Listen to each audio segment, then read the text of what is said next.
બીજું ગારિયાધારના સુધીર વાઘાણી છે, એ છેલ્લા કેટલાક સમયથી બહુ ચર્ચામાં આવ્યા છે।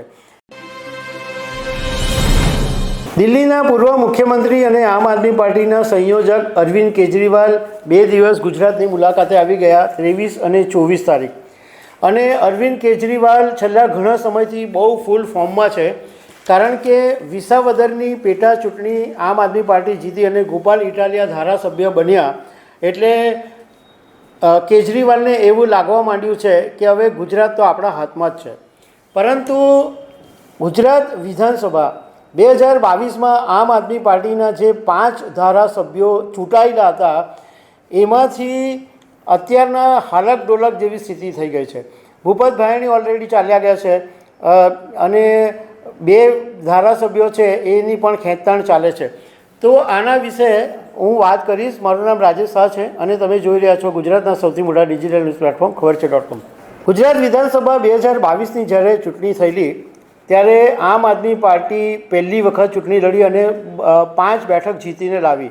એમાં ડેડિયાપાડામાંથી ચૈતર વસાવા જીતેલા, વિસાવદરથી ભૂપત ભાયાણી જીતેલા, જામજોધપુરથી હેમંત ખવા જીતેલા, બોટાદથી ઉમેશ કુમાર જીતેલા અને ગારિયાધારથી સુધીર વાઘાણી। હવે આ 5 ધારાસભ્યોમાંથી સૌથી પહેલી વિકેટ પડી ગયેલી ભૂપત ભાયાણીની, અને એ વિસાવદરથી એમણે ભાજપમાં તેઓ જોડાઈ ગયા, પણ એ બેઠકનું બેલેન્સ થઈ ગયું છે, કારણ કે ગોપાલ ઇટાલિયા આ બેઠકમાં પેટા ચૂંટણી જીતી ગયા। હવે ડેડિયાપાડાના ચૈતર વસાવા છે એ જેલમાં છે, જામજોધપુરના હેમંત ખવા છે એ અત્યારના એમ કહેવાય કે આમ આદમી પાર્ટીની સાથે છે, એમની હજુ સુધી કોઈ એવી વાત નથી આવી।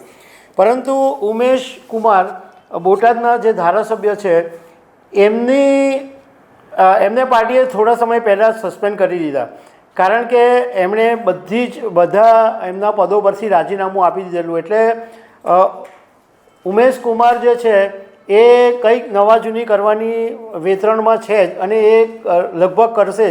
એ ક્યાં ભાજપમાં જોડાઈ જાય, ક્યાં નવી પાર્ટી બનાવશે, એટલે આમ આદમી પાર્ટીમાં 1 વિકેટ તો પડવાની જ છે। બીજું ગારિયાધારના સુધીર વાઘાણી છે, એ છેલ્લા કેટલાક સમયથી બહુ ચર્ચામાં આવ્યા છે, કારણ કે જ્યારે અમદાવાદની અંદર અરવિંદ કેજરીવાલ આવેલા અને આમ આદમી પાર્ટીના સભ્ય નોંધણી માટેનો એક કાર્યક્રમ હતો, તો સ્ટેજ ઉપર જે ફોટો લગાવવામાં આવેલા હતા એમાં ચૈતર વસાવાનો ફોટો હતો, ગોપાલ ઇટાલિયાનો હતો, ઈશુદાન ગઢવીનો હતો, હેમંત ખવાનો ફોટો હતો। એમાંથી ઉમેશ કુમારનો ફોટો ગાયબ હતો અને સુધીર વાઘાણીનો બી ફોટો ગાયબ હતો, અને એ કાર્યક્રમમાં પણ સુધીર વાઘાણી હાજર નહોતા રહ્યા। એ પછી ગઈકાલે જ્યારે ડેડિયાપાડાની અંદર અરવિંદ કેજરીવાલ આવ્યા, ત્યાં મોડાસામાં અરવિંદ કેજરીવાલ આવ્યા, તો કેજરીવાલના કાર્યક્રમમાં સુધીર વાઘાણી ફરીથી દેખાયા નથી।